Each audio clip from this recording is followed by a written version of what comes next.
Welcome to the Cauldron of Curiosities. Foragers feedback. It's the end of April. Last year, May 2025, I was wandering through the Cornish hedgerows and I started recording some short podcasts because I was curious about the plants that I was finding. Interestingly, some of them were growing in industrial estates where no one was pulling them up. No one was taking ownership of the cracks in the pavement. And there were a wide variety of flowers popping up. Marguerites, thistles, dandelions. There's some beautiful hedges made up of dog roses. And the smell was just amazing. But it made me think about when we're foraging and we're looking and we think there's plenty there, but maybe it isn't enough. So how do we decide how much we take? Some of the rules around foraging say you should only take about a third of what is there. But what about if you take a third and then another person comes along and takes a third, and then another and another and another, until there's very little of a plant left? And are you foraging because you need it? Or is it a project or a test or an experiment? Why are you gathering? Are you about to make a tea with nettle leaves, or could they be left behind for the caterpillar to eat? These are the things that I often think about, and it's one of the reasons that I take so many photographs with my camera, because photographic foraging is a way of capturing the beauty of what you see without taking any of the items, and it helps with identification later on. And you can cross-match your photographs and the flowers and say, oh, I recognise that, but I didn't need to pick it. How do you feel about foraging? And do you have any rules around what you take, when you take it, where you take it? And are you aware of any of the rules around what you shouldn't be picking and what you should be leaving to the wildlife? I would be interested to know if you have any particular ways that you like to forage. Do you photographic forage as well? Or do you forage at certain times of the year, making wines? Or are you foraging right now? Are you gathering the hawthorn buds? And do you eat them? And do you gather the hawthorn flowers to make a tea? They're in abundance and they're early. Do you go out in the early morning, or do you follow the cycles of the moon so that the flowers are full, ready to be picked by you or any other?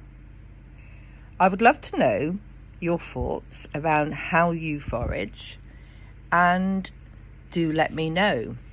You can contact me in a comment on the podcast, or you can even email me at info@thedandelion.co.uk.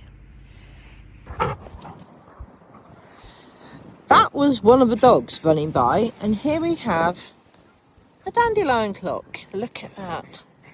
It's quite low down, so it's not being exposed quite to the wind that we have here. So if you look, all the leaves are shaking.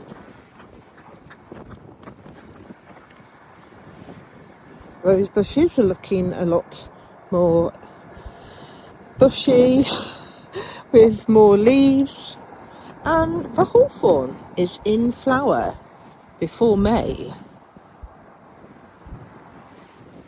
So that means this is Beltana or Beltane. Look at this. Isn't that fantastic?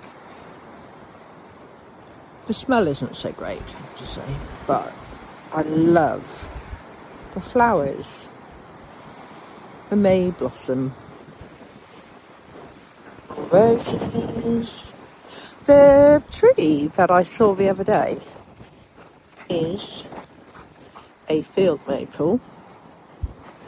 Apparently you have to be quite mindful when you are planting a field maple because they grow rather large. And I would have thought somewhere like this would maybe be better without having so many. Look, waving lights catching Hawthorn. Beautiful. Got a couple of young oaks. They're quite close together, aren't they? Oh, look at that. That is beautiful. I love dandelions. That dandelion clock is absolutely stunning. Can you remember telling the time with the dandelion clocks? See the way the light is catching on them. As you can see, those ones might start losing their seed heads soon because the wind is catching them. They're catching the sunlight. Look at that one.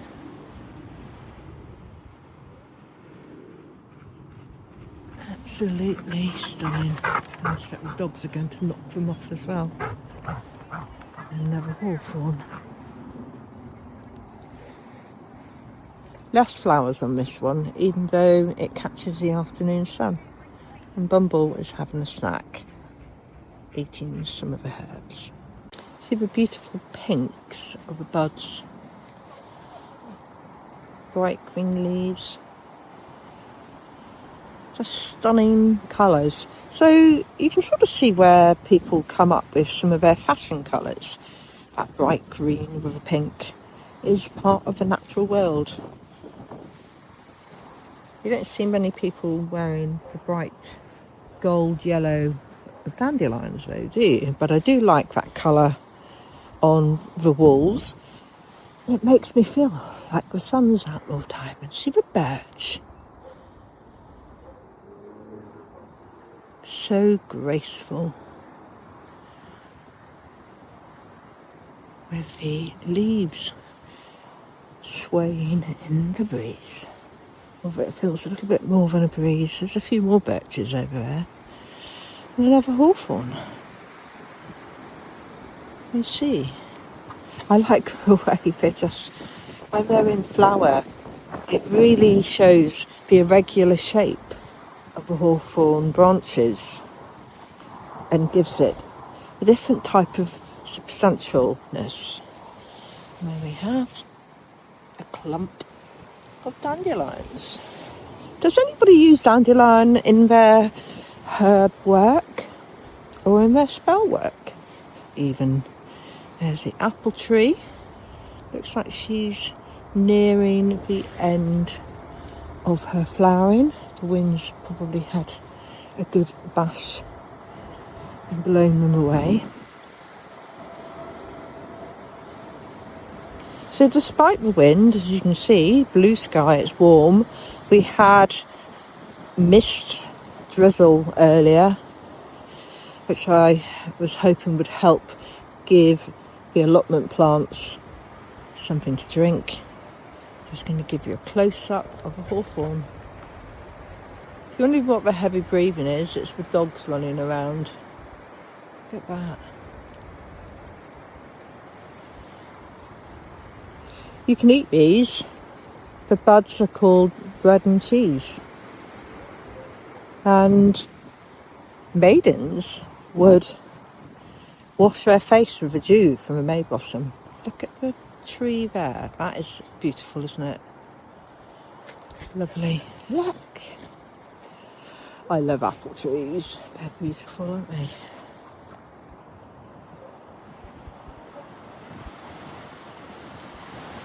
I have been looking after an apple tree, and one of the things I've had to do is I've been spraying with neem oil because there was a mite on it, so I mixed up some neem oil into a spray.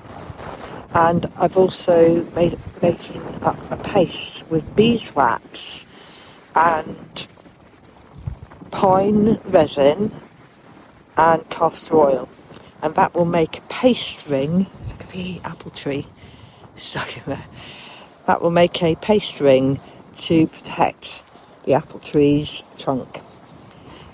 It has got a name, paste, and I forgot what it is. And it's a natural remedy that won't do any harm to the apple tree. Can you see that? We've got berries from last year with the blossom. Unusual, isn't it? How do you look after your apple trees? Let me know. The beeswax balm is called Tanglefoot. It uses beeswax, pine resin and castor oil. Thank you for listening to this episode of the Cauldron of Curiosities. Don't forget to follow the podcast, share it with a friend, and keep your lantern handy for the next curious tale.